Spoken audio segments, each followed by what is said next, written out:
Wasbir, things are critical. Things are critical, Wasbir. Wife of a former PM burned to death. This is gruesome, brutal.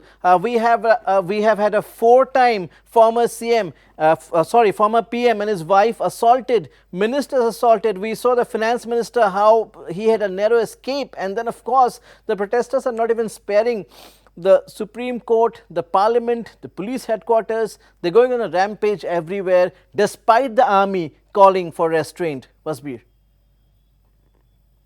Well, Nabarun, Nepal has clearly risen in revolt. As you said, this is a failure of the collective leadership of the political class across the political spectrum in Nepal. Now, that the political class has failed is evident from the last several years, Nabarun, because none of the political parties for many years now has been able to come up with provide a stable government or secure a clear verdict of the people of Nepal. Now, this Himalayan nation of 30 million people, it has seen only instability for many years. Therefore, the ordinary Nepalese have lost faith in the ability of their political leaders or their elected representatives to govern the country. Now, the ban on the social media platforms is only a trigger.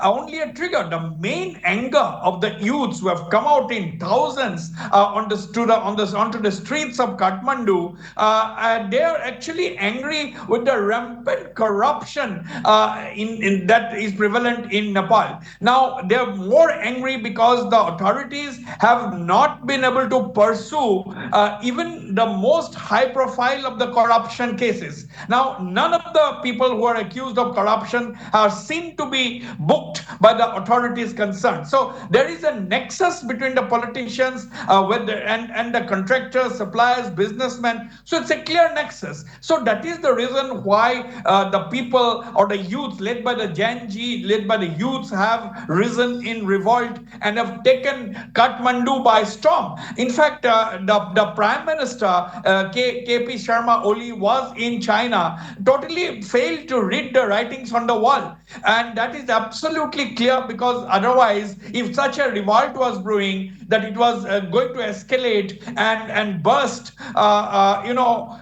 like what we have seen in the last 2 days, yesterday and today, KP Sharma Oli would not have taken this visit to China. So the wall was absolutely missed by the government and the authorities in Nepal. So this thing is absolutely shocking that they were. And now what we have also seen, Nabarun, is that what we have seen, this regime change that has taken place, it is following into a pattern we saw in Bangladesh, we saw in Dhaka the regime change on the 5th of August. We saw earlier in Sri Lanka, and now we are seeing in Nepal. I think the moral of the story is that the elected representatives will have to listen to the mood of the nation, listen to the mood of its citizens, and they have to work for the upliftment of the society. Otherwise, small South Asian nations, small nations in Asia are not going to survive in the days ahead. That is something which is clear now. Now, the breaking update that we are getting at this moment is that the Nepal Parliament will be dissolved and the army chief is all set to address the nation shortly. The army chief will talk, of course, about the next course of action, similar to what we saw in Bangladesh last year, Wasbir. Absolutely. Last year, it was Wakiluzzaman, the Bangladesh army chief, who met Sheikh Hasina on the 5th of August and asked her to quit. And of course, in return for her safe passage out of the country, Sheikh Hasina had no option other than quitting. The same thing happened this morning, where the Nepal army chief met Prime Minister KP Sharma Oli. KP Sharma Oli requested him to take control of the situation, but the Nepalese army chief had said in no uncertain terms to the Prime Minister that he has to resign for the situation to be for the security forces to take control of the situation. Now, Nepal is the army has taken control of the things in Nepal, and the army has been appealing to the demonstrators and protesters to exercise restraint. And Nepalese army chief is going to address the nation in a short while from now.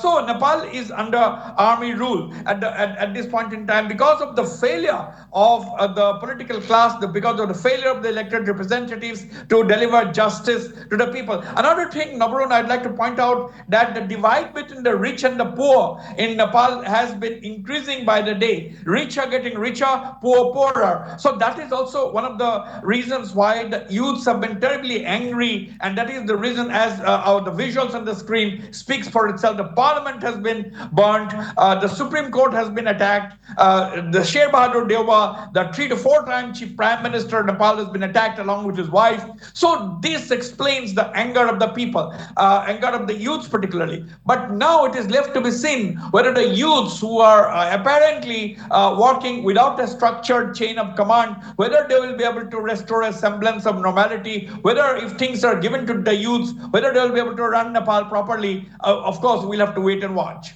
Again, Wasbir, something similar to that in Bangladesh, all prisoners from the Nakhu jail, all prisoners of the Nakhu jail have been released after this, if you can say, regime change or the fall of the regime. Again, something similar to what happened in Bangladesh. Of course, in Bangladesh, a lot of terrorists were released. That is not the case in Nepal. Here, maybe victims of political conspiracy as well, but again, a similar trend. Well, there seems to be a template. They're walking by the template. They're going by the template. Now, whether there are more to it than what meets the eye, that is something we cannot assess. And being a neighbor, being our neighboring country, just next door is Nepal. We would not like to hazard a guess. We'd not like to come up with any speculations because of the friendly relations between New Delhi and Kathmandu. We are not going to make some comments out of turn.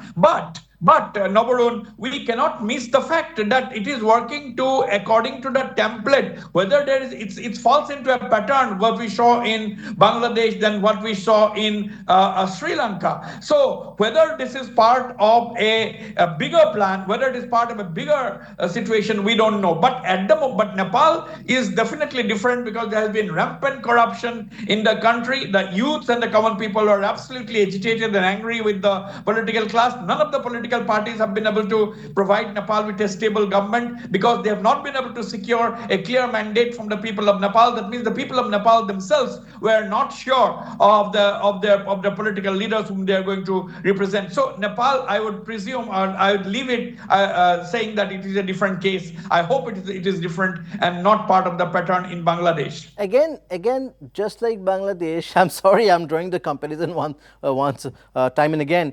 Just like Bangladesh, the young protesters have decided that Balen Shah, the mayor of Kathmandu, they want him as the interim PM. Balen Shah, of course, was very active in the run-up to this protest when the social media apps were banned, and he emerged as a very prominent figure.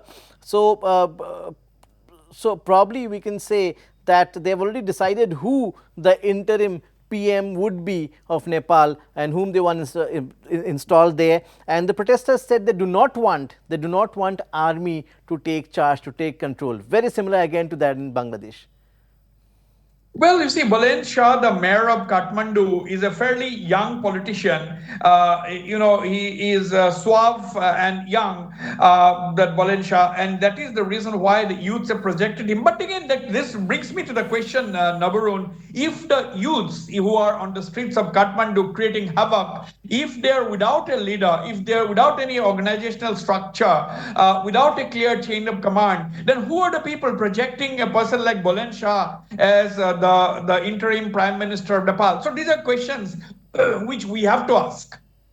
Absolutely. And lastly, Wasbir, do you see India playing a role in pacifying things in Nepal, because it's the immediate neighborhood? What could be India's course of action at this point in time?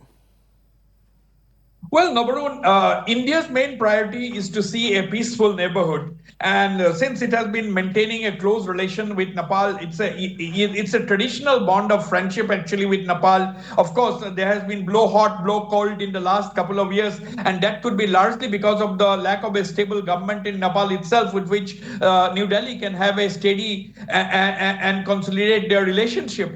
But New Delhi would definitely want to see a very, very peaceful neighborhood, and Nepal being a neighboring country, India's interest will be a peaceful Nepal. But the point is, India will definitely not interfere directly into the internal affairs of Nepal, and that is the reason why India has been exercising a lot of restraint as far as commenting on the situation in commenting on the situation in Nepal. And what we also understand is that India is keeping a very close watch on the situation without getting into the internal affairs of Nepal, because it's a very tricky situation. We don't know where Prime Minister KP Sharma Oli is. There were reports during noon and afternoon today that we have seen him being evacuated from the Prime Minister's official residence. We saw some of him and his family members getting into the helicopter, as you can see behind you on the screen. But whether he is still in Nepal, whether he is at the army base in Nepal, or whether he has already flown out of the country, we don't know, because there were rumors that he will be heading for Dubai, where he's going to seek political asylum. But at the end of the day, if you ask me, it's a very, very volatile situation, and it is in India's interest will be to see a peaceful Nepal sooner than later. Absolutely, and India is keeping a close watch on the developments. Thank you so much, Wasbir.